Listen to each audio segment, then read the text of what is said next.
श्री विष्णु पुराण 5वां अंश 30वां अध्याय। पराजित हरण। श्री परशुराज जी बोले, पशिराज गरुड़ से वरुण छत्र मणिक पर्वत और सत्यभामा के सहित श्री कृष्ण चंद्र को लीला से ही लेकर चलने लगे। स्वर्ग के द्वार पर पहुंचते ही श्री हरि ने अपना शंख बजाया। उसका शब्द सुनते ही देवगण अधर लेकर भगवान के सामने उपस्थित हुए। देवताओं से पूजित होकर श्री कृष्ण चंद्र जी ने देव माता अदिति के श्वेत भेग शिखर के समान ग्रह में जाकर उनका दर्शन किया। तब श्री जनार्दन ने इंद्र के साथ देवात्मा को प्रणाम कर उसके अद्वितीयतम कुंडल दिए और उसे नरक वध का वृतांत सुनाया। तदंतर जगन माता अदिति ने प्रसन्नता पूर्वक तन्मय होकर जगद्वाता श्री हरि की अव्यग्रभाव से स्तुति की। अदिति बोली, हे कमल नयन, हे भक्तों को अभय करने वाले, हे सनातन स्वरूप, हे सर्वात्मन, हे भूत स्वरूप, हे भूत भावन, आपको नमस्कार है। हे मन बुद्धि और इंद्रियों के रचयिता, हे गुण स्वरूप, हे त्रिगुणातीत, हे निरुद्र, हे शुद्ध सत्व, हे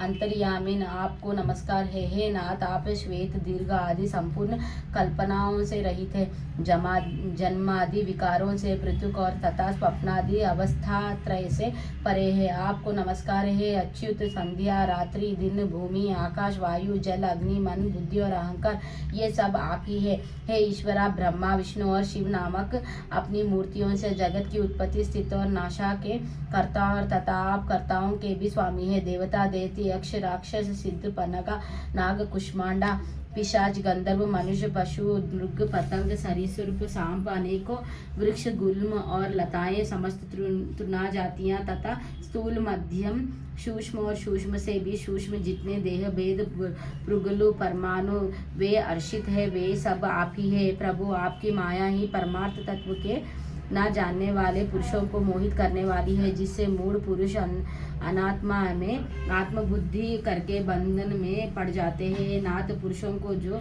अनात्मा में आत्मबुद्धि और मैं मेरा आदि भाव प्रय उत्पन्न होते हैं, वहाँ सब आपकी जगजननी माया की ही विलास है। हे नाथ, जो सर्वधर्म पारायण पुरुष आपकी आराधना करते हैं, वे अपने मोक्ष के लिए इस संपूर्ण माया को पार कर देते हैं। ब्रह्मा आदि संपूर्ण देवगण तथा मनुष्य और पशु आदि सभी विष्णुमय रूप महान अवधर्म में पकड़कर मोह रूप अंधकार से आवृत हुए। हे भगवान, जन्म और मरण के चक्र में पड़े हैं हुए ये पुरुष जीव के भव बंध को नष्ट करने वाले आपकी आराधना करके भी जो नाना प्रकार की कामनाएं ही मांगते हैं, यह आपकी माया ही है। मैंने भी पुत्रों की जय कामना से शत्रु पक्ष को पराजित करके लिए है, आपकी आराधना की है, मोक्ष के लिए नहीं। यहाँ भी आपकी माया की ही विलास है। पुण्यहीन पुरुष को जो कल्पवृक्ष से भी कोपिन और आच्छादन वस्त्र मात्र की ही कामना होती है, यहाँ उनका कर्म दोष जन्य अपराध ही है। ये अखिल जगन्मय मोहकारी अभय प्रभु, आप प्रसन्न होइए और हे भूतेश्वर, मैं ज्ञानवन हूँ, मेरे इस अज्ञान को नष्ट कीजिए। हे चक्रपाणे, आपको नमस्कार है। श्रीधर, आपको नमस्कार है। गदाधर, आपको नमस्कार है। शंखपाणे, हे विष्णु, आपको बारंबार नमस्कार है। मैं स्थूल चिन्हों से प्रतीत होने वाले आपके इस रूपों को ही देखती हूँ, आपके वास्तविक परस्पर रूप को मैं नहीं जानती है। परमेश्वर, आप प्रसन्न होइए। श्री परशुराज जी बोले, आदित्य द्वारा इस प्रकार स्तुति किए जाने पर भगवान विष्णु देव माता से हंसकर बोले, हे देवी, तुम तो हमारी माता हो, तुम प्रसन्न होकर हमें वरदायिनी हो। अदिति बोली, हे पुरुष सिंह, तुम्हारी इच्छा पूर्ण हो, तुम मर्त्यलोक में संपूर्ण सुरों से अजय होंगे। श्री परशुराज जी बोले, तदंतर शक्रपत्नी शची के सहित कृष्ण प्रिय सत्यभामा ने अदिति को पुनः पुनः प्रणाम करके कहा, माता, आप प्रसन्न होइए। अदिति बोली, हे सुंदर भ्रुकुटी वाली, मेरी कृपा से मुझे कभी वृद्धावस्था या विरूपता व्याप्त न होगी। हे अनादितंगी, तेरा नवयौवन सदा स्थिर रहेगा। श्री परशुराज जी बोले, तदंतर अदिति के आज्ञा से देवराज अत्यंत आदर सत्कार के साथ श्री कृष्णचंद्र का पूजन किया, किंतु कल्पवृक्ष के पुष्पों से अलंकृत इंद्राणी सत्यभामा को मनुष्य समझकर वे पुष्प न दिए। हे साधुश्रेष्ठ, तदंतर सत्यभामा के सहित श्री कृष्णचंद्र ने भी देवताओं के नंदन आदि मनोहर उद्यानों का देखा। वहाँ पर कोशिनीशूदन जगन्नाथ श्री कृष्ण ने सुगंधपूर्ण मंजरी पुंजधारी नित्य अहदाकारी और त्रामवर्णन बाल पत्तों से सुशोभित अमृत मंथन के समय प्रकट हुआ तथा सुनहरी छाल वाला पराजित वृक्ष देखा। हे द्विजोत्तम, उस अत्युत्तम वृक्ष राजा को देखकर परम प्रीतिवश सत्यभामा अति प्रसन्न हुई और श्री गोविंद से बोली, हे कृष्ण, इस वृक्ष को द्वारकापुरी क्यों नहीं ले चलते? यदि आपका यहाँ वचन कि तुम ही मेरी अत्यंत प्रिय हो सत्य है तो मेरे गृह दान में लगने के लिए इस वृक्ष को ले चलिए। हे कृष्ण, आपने कई बार मुझसे यह प्रिय वाक्य कहा है कि हे सत्य, मुझे तो जितने प्यारी है उतनी ना जम्बवती है और ना रुक्मिणी ही। हे गोविंद, यदि आपका यह कथन सत्य है, केवल मुझे बहलाना ही नहीं है, तू यह पराजित वृक्ष मेरे गृह को भूषण कहो। मेरी ऐसी इच्छा है कि मैं अपने केश कल्पों में पराजित पुष्प गूंथ कर अपनी अन्य संपत्नियों में सुशोभित हों। श्री परशुराज जी बोले, सत्यभामा के इस प्रकार कहने पर श्री हरि ने हंसते हुए उस पराजित वृक्ष को गरुड़ रख लिया। तब नंदनवन के रक्षकों को कहा, है गोविंद, देवराज इंद्र की पत्नी जो महारानी शची है, यहाँ पराजित वृक्ष उनकी संपत्ति है, आप इसका हरण न कीजिए। शरीर समुद्र से उत्पन्न होने के अनंतर यह देवराज को दिया गया था। फिर हे महाभाग, देवराज ने कुतोह वक्ष उसे अपनी महेशी शची देवी को दे दिया है। समुद्र मंथन के समय शची को विभूषित करने के लिए ही देवताओं ने उसे उत्पन्न किया था। इसे लेकर आप कुशल पूर्वक नहीं जा सकेंगे। देवराज भी इसका मुंह देखते रहते हैं। उस शची की संपत्ति, इस पराजाति की इच्छा आप मूढ़त ही से करते हैं। इसे लेकर भला कौन सो कुशल जा सकता है? कृष्ण, देवराज इंद्र इस वृक्ष का बदला चुकाने के लिए अवश्य ही वज्र लेकर उद्धत होंगे और फिर देवगण भी अवश्य ही उनका अनुगमन करेंगे। अतः हे अच्युत, समस्त देवताओं के साथ रार बढ़ाने से आपका कोई लाभ नहीं, क्योंकि जिस कर्म का परिणाम कटु होता है पंडित जन उसे अच्छा नहीं कहते। श्री परशुराज जी बोले, उद्यान रक्षकों के इस प्रकार कहने पर सत्यभामा ने अत्यंत क्रोध होकर कहा, शची अथवा देवराज इंद्र ही इस पराजात के कौन होते हैं? यदि यह अमृत मंथन के समय उत्पन्न हुआ है तो सबकी समान संपत्ति है, अकेला इंद्र ही इसे कैसे ले सकता है? और अरे, वन रक्षकों को जिस प्रकार समुद्र से उत्पन्न हुए मदिरा, चंद्रमा और लक्ष्मी का सब लोग समानता से भोग करते हैं, उसी प्रकार पराजित वृक्ष भी सभी की संपत्ति है। यदि पति के बहुबल से गर्भवती होकर शची ने ही इस पर अपना अधिकार जमा रखा है, जो उससे कहना भी सत्यभामा उस वृक्ष को हरण कर लिए जाती है।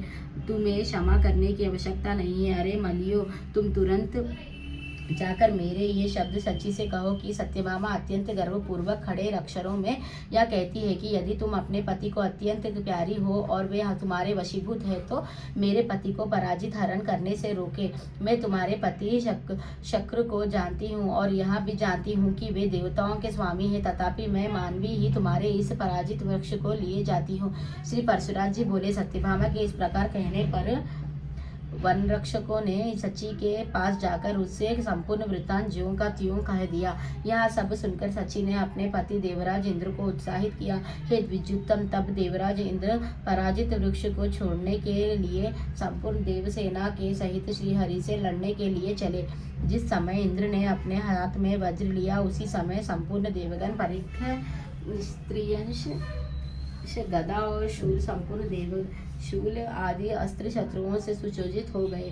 तदंतर देवसेना से गिरे हुए ऐरावतारूढ़ इंद्र को युद्ध के लिए उद्यत देख श्री गोविंद ने संपूर्ण दिशाओं को शब्दमान करते हुए शंख ध्वनि की और हजारों लाखों के बाण छोड़े। इस प्रकार संपूर्ण दिशाओं और आकाशों को सैकड़ों बाणों से पूर्ण देख देवताओं ने अनेकों अस्त्र शस्त्र छोड़े। त्रिलोकी के स्वामी श्री मधुसूदन ने देवताओं के छोड़े हुए प्रत्येक अस्त्र शस्त्र के लीला से ही हजारों टुकड़े कर दिए। सर्पहारी गरुड़ ने जलधिपति वरुण के पाक्ष को खींचकर अपनी चोंच से सर्प के बच्चे के समान उसके कितने ही टुकड़े कर डाले। श्री देवकी नंदन ने यम के फेंके हुए दंडक को अपनी गदा से गंड खंड कर पृथ्वी पर गिरा दिया। कुबेर के विमान को भगवान ने सुदर्शन चक्र द्वारा तिल तिल कर डाला और सूर्य को अपनी तेजों में दृष्टि से देखकर ही निस्तेज कर दिया। भगवान ने तदंतर बाण बरसाकर अग्नि को शीतल कर दिया और वासुओं को दिशा विदेशियों में भगा दिया तथा अपने चक्र से त्रिशूलों की नोक काट कर शूद्रगण को पृथ्वी पर गिरा दिया। भगवान के चलाए हुए बाणों से सध्यागण, विश्वदेवगण, मरुदगण और गंधर्वगण सेमल की रुई के समान आकाश में ही लीन हो गए। श्री भगवान के साथ गरुड़ जी भी अपनी चोंच, पंख और पंजों से देवताओं को खाते, मारते और फाड़ते फिर रहे थे। फिर जिस प्रकार दो मेघ जल की धाराएं बरसते हुए, उसी प्रकार देवराज इंद्र और श्री मधुसूदन एक दूसरे पर बाण बरसने लगे। उस युद्ध में गरुड़ जी ऐरावत के साथ और श्री कृष्णचंद्र इंद्र तथा संपूर्ण देवताओं के साथ लड़ रहे थे। संपूर्ण बाणों के चुक जाने और अस्त्र शस्त्रों के कट जाने पर इंद्र ने शीघ्रता से वज्र और कृष्ण ने सुदर्शन चक्र हाथ में लिया। हे द्विजश्रेष्ठ, उस समय संपूर्ण त्रिलोकी में इंद्र और कृष्णचंद्र को क्रमश वज्र और चक्र लिए हुए देखकर हाहाकार मच गया। श्री हरि ने इंद्र के छोड़े हुए वज्र को अपने हाथों से पकड़ लिया और स्वयं चक्र न छोड़कर इंद्र से कहा, अरे ठहर। इस प्रकार वज्र छीन जाने और अपने वाहन ऐरावत के गरुड़ द्वारा शत विशत हो जाने के कारण भागते हुए वीर इंद्र से सत्यभामा ने कहा, हे त्रिलोकेश्वर, तुम सच्ची के पति हो, तुम्हें इस प्रकार युद्ध में पीठ दिखलाना उचित नहीं है। तुम भागो मत, पराजित पुष्पों की माला से विभूषित होकर शची शीघ्र ही तुम्हारे पास आवेगी। अब प्रेमवश अपने पास आई हुई शची को पहले की भांति पराजित पुष्प की माला से अलंकृत न देखकर तुम्हें देवराजत्व का क्या सुख होगा। हे शक्र, अब तुम्हें अधिक प्रयास करने की आवश्यकता नहीं है। तुम संकोच मत करो, इस पराजित वृक्ष को ले जाओ। इसे पाकर देवगण संतः पराहित हो अपने पति के बाहुबल से अत्यंत गवर्धित। सची ने अपने घर जाने पर भी मुझे कुछ अधिक सम्मान की दृष्टि से नहीं देखा था।